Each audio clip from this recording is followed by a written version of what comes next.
pessoal, tudo bem? Me chamo Rafael Constant e vou resolver com vocês agora o exercício da lista 12, 3b. Então o exercício pede os pontos críticos de uma determinada função. Então vou começar lembrando que um ponto C pertencente ao domínio de f é ponto crítico da função f se ou bem a derivada da f não existe em C, ou seja, f não é derivável em C, ou se a derivada da f existe em C e vale zero. Tá certo? Então, só frisando que tem alguns autores que consideram ponto crítico os pontos somente onde a derivada vale zero, chama isso de ponto crítico. Eu estou chamando também de ponto crítico os pontos onde a derivada da f não existe. Tá? Então, esses pontos aí, da maneira que eu estou definindo, se for interior ou intervalo, são os candidatos a serem pontos de máximo ou mínimo local, tá certo? São esses pontos aí, são candidatos a máximo ou mínimo local. É claro também que podem, se for um intervalo fechado, em uma das extremidades, essas extremidades também podem ser pontos de máximo ou mínimo local. Mas uma classe de pontos a considerar são os pontos críticos da maneira que eu defini. Então ele pede os pontos críticos da função, que é o cubo de seno de x menos 2, tá? Então, em outras palavras, essa função seno de x menos 2, eu estou pegando o seno de x menos 2 e levando isso tudo ao cubo. Então é sempre bom frisar o quê? Que essa função é diferente de calcular o seno de x menos 2 ao cubo. Tudo bem?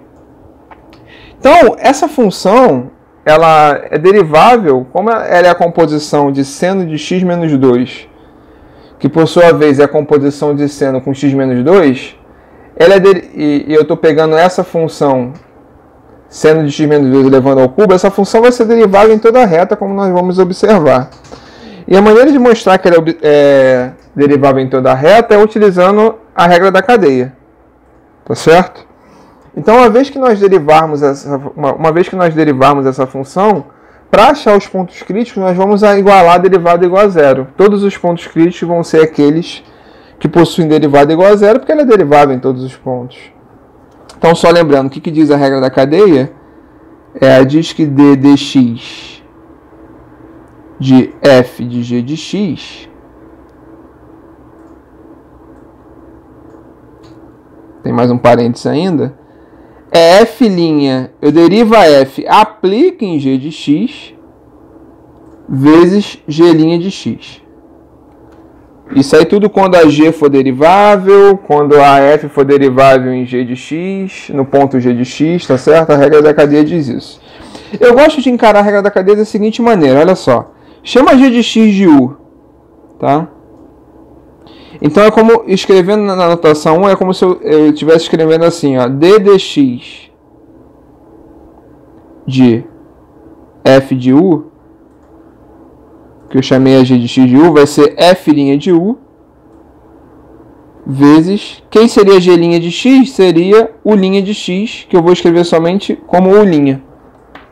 Então, eu gosto de enxergar a regra da cadeia assim, porque na prática, essa forma de enxergar a regra da cadeia é bem importante para nós utilizarmos na prática. Basicamente, ela está falando o seguinte: eu quero derivar com respeito a x f de u. Se eu fosse derivar isso com respeito a u, o resultado seria f' de u, correto? Eu pararia no f' de u. Só que não é o caso. Eu não posso esquecer que aqui nessa situação o u também depende de x. Então, você pode encarar esse u' como se fosse um fator de correção. Então, eu quero derivar f de u com respeito a x, vai ser f' de u. Mas, no caso, o u também depende de x, vezes u'. Tá? Então, pode ser uma outra maneira alternativa para você, digamos, assimilar a regra da cadeia. Então, vamos voltar aqui para a nossa função. E aí, agora eu vou dar uma outra dica que você pode utilizar, que tem a ver com aquilo que eu acabei de falar, né, de olhar como f de u, a função composta.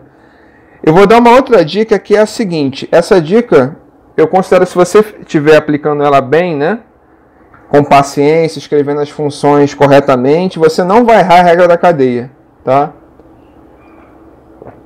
A minha dica é a seguinte, ó. Vamos olhar a função f de x seno ao cubo de x menos 2. Para construir essa função, qual é a operação que eu faço primeiro? Vê se você concorda. Primeiro eu tenho que fazer x menos 2, depois aplicar seno desse valor, seno de x menos 2, e por último eu aplico quem? Eu elevo ao cubo. Então eu aplico x menos 2, depois seno de x menos 2, e depois eu elevo ao cubo. Se você reparar bem, nós fazemos 3 operações para calcular essa função. Primeiro aplicar o x menos 2, depois o seno disso, e depois elevar o resultado ao cubo. Então, no fundo, você pode até considerar essa função como composta de 3 funções, tá? Então, aqui é natural que você utilize a regra da cadeia, principalmente no início que você estiver aprendendo, né, que a gente acaba fazendo mais devagar, você utiliza a regra da cadeia 2 vezes, porque, no fundo, é natural enxergar essa função como composta de 3 funções. Então, a minha dica é a seguinte, qual é a operação que você faz por último? A operação que você faz por último é elevar ao cubo, tá certo? Então, se eu fosse fazer um paralelo com a f de g de x e pegar a f e escolher aqui quem é a f e quem é a g, e lá eu tinha chamado a u de g de x, faz todo sentido chamar u de seno de x menos 2. Porque chamando a u de seno de x menos 2, observa que a função f de x se torna u de x ao cubo. E por que eu chamei a u de seno de x menos 2? Porque, digamos, a elevar ao cubo é a última operação que eu faço. Naquela notação anterior de f composta g de x, então vou escrever aqui novamente, f composta com g de x, observa que você primeiro aplica g em x e depois aplica f no resultado, ou seja, f de g de x. Então aqui eu vou chamar a função elevar ao cubo, vai ser a minha f da notação anterior, tá? Só tomar cuidado para não confundir, porque aqui eu estou chamando f de x, a f que está lá em cima, lá eu estou enxergando como composta, não é o que aparece aqui embaixo. Aqui a f eu estou aparecendo do lado esquerdo. Então, vou recapitulando. Elevar ao cubo é a última operação que eu faço, então vou chamar u igual a seno de x menos 2, então a f é igual a u de x ao cubo. Ou simplesmente u ao cubo. Então, quem é f' de x? Então, a f' de x é aquela dica que eu tinha dado. Se eu fosse derivar u com relação u ao cubo, seria o quê? Com relação a u, seria 3u ao quadrado. É o que está aqui, ó, que eu estou marcando aí na tela. Tá certo? Seria 3u quadrado. Só que eu não estou derivando com respeito a u, eu estou derivando com respeito a x. Então, eu tenho que ainda multiplicar o quê? Por du dx. Ou, se você quiser, o u' de x, tá certo? Isso aqui é o nosso u' de x. Que está aqui, né? Que eu marquei aqui. Então, a derivada vai ficar 3u de x ao quadrado vezes u' de x, ou simplesmente 3u quadrado u'. Então, o que eu preciso saber para acabar de derivar a f? Eu preciso saber quem é a u'. O u eu já sei quem é, seno de x menos 2. A u' eu preciso saber quem é. Então, sendo a u de x igual a seno de x menos 2, como é que eu acho a derivada u'? Novamente, eu vou aplicar a regra da cadeia, pessoal. Então, eu vou usar aqui a mesma ideia que eu tinha feito anteriormente. Vamos pegar a função seno de x menos 2. O que eu faço para calcular essa função? Eu tenho que fazer 2 operações. Fazer primeiro x menos 2 e depois aplicar seno no resultado. Então, o que eu vou fazer aqui? Eu vou chamar v de x igual a seno de v de x igual a x menos 2. Porque chamando v de x dessa maneira, a u vai ficar seno de v, tá certo? Então eu tenho u de x, que é seno de x menos 2, eu chamei v igual a x menos 2, então fica u igual a seno de v, tá? Então, por que isso? Quando eu olho seno de x menos 2, a função que eu aplico por último é o seno. Então, novamente, eu vou escrever lá em cima, f de g de x. O seno vai fazer o papel da função mais exterior, tá certo? Que é a f de g de x a f da notação da regra da cadeia. Então eu vou fazer o seguinte, eu tenho que a u de x é seno de v de x, ou simplesmente seno de v. Então quem é a derivada de u? Se eu fosse derivar u com respeito a v, seria simplesmente cosseno de v. Mas eu estou derivando com respeito a x. Então eu tenho que corrigir o quê? Multiplicar também por v'.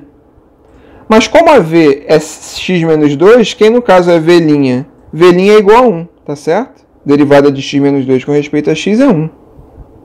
Derivada da constante menos 2 é 0, derivada de x é igual a 1. Então fica simplesmente cosseno de v, que é cosseno de x menos 2. Então, juntando tudo, olha, resumindo, eu tenho que a f' de x é 3u de x ao quadrado, que virou seno de x menos 2, tudo isso ao quadrado, vezes u'. Só que a u', olha, eu acabei de calcular, vale cosseno de x menos 2, então vezes cosseno de x menos 2. Isso vale para qualquer x real. Então, como eu falei, se você dividir sua regra da cadeia, identificar quem é a função mais exterior e escolher bem a função, no caso, igual que eu fiz aí no exemplo, escolher da u e a v, você não vai errar a regra da cadeia. Se necessário, você vai fazer em mais de uma etapa, tá certo? Então, basta digamos, não ter preguiça, né? E escrever todos os passos com cuidado. Então, lembrando aqui, olha, que a minha função, acabei de achar a função derivada, é 3 seno ao quadrado de x menos 2 cosseno de x menos 2. Eu vou igualar isso a 0. Então, quando 3 seno ao quadrado de x menos 2 vezes cosseno de x menos 2 é 0. Isso é 0 se somente se o seno ao quadrado de x menos 2 igual a 0 ou cosseno de x menos 2 igual a 0. O 3 não pode ser 0, tá certo? Então, o produto é igual a 0 se somente se um dos fatores vale 0. Só que seno ao quadrado de x menos 2 é igual a 0 é equivalente a seno de x menos 2 igual a 0. Tudo bem? Então, basicamente, os pontos críticos vão ser quais? Os pontos que anulam seno de x menos 2 ou cosseno de x menos 2. Então, vamos olhar quando o seno... Então, isso nos motiva a olhar quando o seno e o cosseno vale 0. O seno vale 0 nos argumentos congruentes a esses pontos que estão em verde aí na figura. O cosseno vale 0 nos pontos congruentes aos pontos que estão em roxo na figura. Então, por exemplo, esse ponto aqui, olha, é 0. Se eu fosse marcar, seria 0. O ângulo 0 no círculo trigonométrico coincide com esse ponto. Mas também coincide o quê? Com o ângulo 2π, tá certo? Fiz uma volta completa aqui, vou voltar no sentido anti-horário, voltei para o mesmo ponto, ou também menos 2π, ou 4π. Então, esses ângulos são os ângulos da forma kπ, onde k é par, tá certo? Os ângulos da forma kπ com k ímpar estão lá no 180 graus, quando eu dou uma meia volta. Então, eu tenho aqui, olha, π, também é côngruo a menos π, também vai coincidir com aquele ângulo, também vai coincidir com 3π. 3π é como se eu tivesse dado uma volta completa mais meia volta, então vai coincidir nesse ponto verde aqui. Em resumo, esses dois pontos são os ângulos onde o seno vale 0, tá certo? Lembra que o seno é a projeção do ângulo aqui, quando eu represento no círculo trigonométrico, no eixo y. Então, os pontos cuja projeção vai ser 0 são os pontos côngruos a 0 ou côngruos a π. Ou seja, seno de kπ igual a 0, e esses são todos os ângulos que anulam seno quando k é inteiro, varia nos inteiros. E os ângulos que anulam cosseno são os ângulos côngruos a π sobre 2, que é o ponto roxo de cima, ou a 3π sobre 2, que é o ponto roxo de baixo. Então, se eu tiver em 3π sobre 2, andar mais meia volta, eu vou para 5π sobre 2. Tá certo? Então, em geral, os pontos que anulam cosseno aqui em cima, esses são os ângulos côngruos a esse ponto roxo de cima, que no fundo, se você reparar bem, ó, tem π sobre 2, 5π sobre 2, o próximo aqui vai ser, se eu for aumentando, 7π sobre 2, Então, o que eu tenho? Perdão, o próximo vai ser 9π sobre 2, né? Deixa eu corrigir aqui.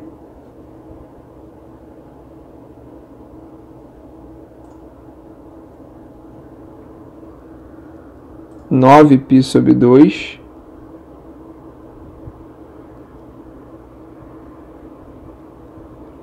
Então, esses pontos são os pontos que são côngruos ou o quê?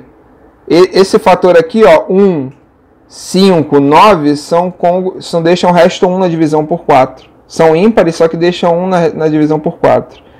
Já os que aparecem embaixo, o próximo seria 7π sobre 2. São os pontos que acompanham π sobre 2, 3, 7. São os pontos que vão deixar resto o quê? 3 na divisão por 4, tá certo? Então, o próximo aqui seria menos π sobre 2, que andar aqui no sentido horário, π sobre 2, 90 graus, também vai coincidir aqui. Em resumo, os pontos que anulam cossenos são os pontos da forma 2k mais 1 π sobre 2, quando k varia nos inteiros. Aqui é ímpar, né? Esse elemento 2k mais 1 representa um ímpar qualquer. Esse elemento k aqui representa um inteiro qualquer em cima. Tá certo, pessoal? Mas se o ponto, então, for côngruo a verde ou ao lilás, esses pontos o quê? Como é que eu represento esses pontos de uma forma mais geral? Eu observo que qualquer ângulo θ, cuja representação no círculo unitário coincide com os pontos roxos ou os pontos verdes, é da forma o quê? K vezes π sobre 2 com K inteiro. Então, exatamente, aqui eu estou em 0, aqui eu estou π sobre 2, aqui eu estou 2 vezes π sobre 2, que é π, aqui eu tenho 3π sobre 2, aqui eu tenho 4 vezes π sobre 2, ou se você quiser 2π, e assim por diante, tá certo? Então, os ângulos que anulam ou seno ou cosseno são os ângulos da forma K vezes π sobre 2 com K inteiro. Então, resumindo, se o f' de x é igual a 0, nós vimos lá em cima que ou o seno de x menos 2 é 0, ou o cosseno de x menos 2 é 0. Mas a gente acabou de ver que os ângulos que anulam o seno e o cosseno são esses ângulos aqui, ó, Kπ sobre 2. Então, eu vou ter x menos 2 igual a Kπ sobre 2, com K inteiro, ou seja, x é igual a Kπ sobre 2 mais 2, com K inteiro. Então, resumindo, os pontos críticos da função são os pontos da forma x igual a Kπ sobre 2 mais 2 com K inteiro. Tá certo? Então, espero que todos tenham entendido e muito obrigado pela atenção, pessoal. Até a próxima.